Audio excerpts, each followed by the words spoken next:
Train the muscles, not the joints.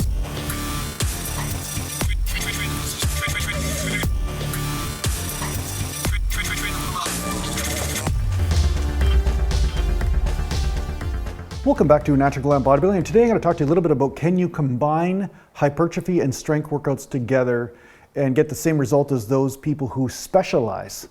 Now, again, I understand this whole like throw everything in, including the kitchen sink, into your workouts, and a lot of people do this. They try to hit the muscle and blast it from many different ways, and I'm open to this. I mean, with bodybuilding, that's kind of what it's about. It's about how many different ways can you damage the different muscle fibers in order to create growth.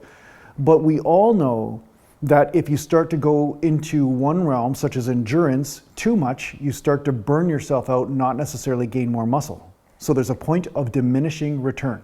We can all agree about that, right? I mean, if we go into an extreme example, we would say lifting weights, such as squats and lunges and stuff, and leg presses, it's all hard on the leg muscles. But then after the workout, let's also go for a 30-mile run to really push those muscles into a deeper level of failure. Well, what would happen? Your body then will not grow muscle tissue. It will actually become catabolic. It will start to adapt to that different type of exercise and say, hey, in order to become better at endurance, I need to drop muscle. And that's an easier process for the body to do than it is to gain muscle, right? Dropping muscle is very easy for the body to do, and it will go there first before it says, I want to gain muscle, right? Because gaining muscle is a metabolic risk when it comes down to survival. And millions of years or thousands of years or whatever you want to say, you know, however long you think we've been on this planet as humans is, right? But there's a long, long time we've been here, and that adaptation has happened over time where people that had too much muscle and had to support it were also a liability for starvation, right? There was a little bit of a metabolic problem there because you have to hunt more, eat more in order to support that faster metabolism. So anyway, that said, just based on that logic, we know there is a point of diminishing return where you have too much polarization between the endurance work and the power work.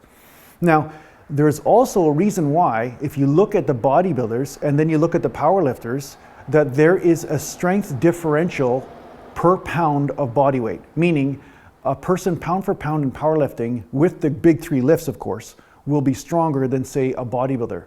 Now, there's a couple of different reasons for this. One is the bodybuilder is working on other muscle groups that say the powerlifter is not working on and adding extra body weight to themselves in the process.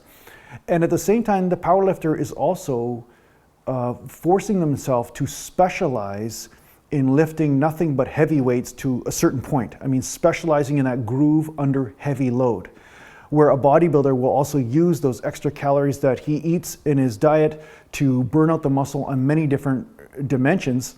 And when the body is good at endurance and strength, it's not necessarily the best at either. So there is a point to where when you get strong, you put on a lot of muscle tissue, you notice that you're not as good at endurance activity because of course you're carrying more weight, you're carrying more muscle, and you're not going to be as efficient when it comes down to running. Well, in a more subtler fashion, when you're specializing all of your activity towards 2 or 3 lifts within a certain rep range, you are going to, let's just say, use all of your resources to adapt to that type of training. And because of it, you will excel more so. Even if it's only by 2, 3, 4% difference, that will help you in that sport. So do I think there's a benefit of combining hypertrophy and powerlifting together in one individual workout? Well, from a bodybuilding standpoint, there may be from time to time, because we know that gaining in strength is also necessary for natural bodybuilders in order to gain muscle. But does that mean that's the best way to be a great elite powerlifter or the best way to be an elite bodybuilder? I would say no, because there are going to be times that you're going to have to specialize in hypertrophy training to be an elite bodybuilder. And if you're an elite powerlifter, you're going to have to specialize in those strength lifts. And again, this is also going to be influenced by your genetics and what your body seems to respond to, which is the most important factor of all of it. And that's where a lot of people fall short. They don't listen to their body, they just follow a standard program. So in the end, it's a question that is going to be answered only by you as you experiment and see what works for you.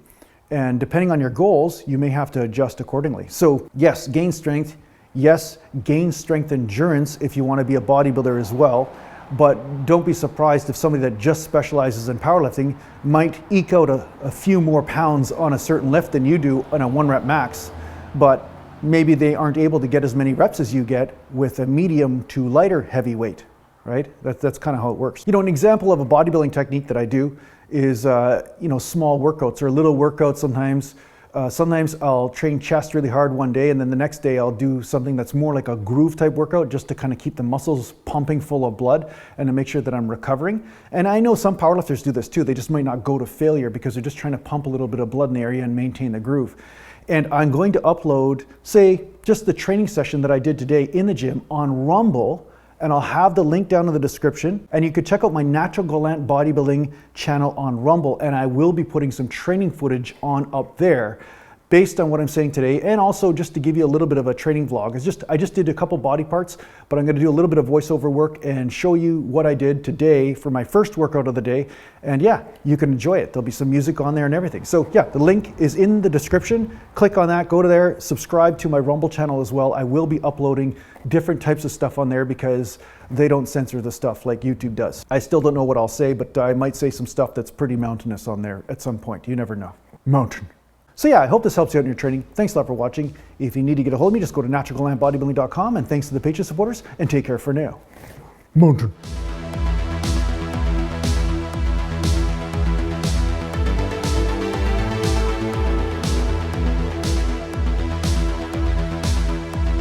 Natural Gallant.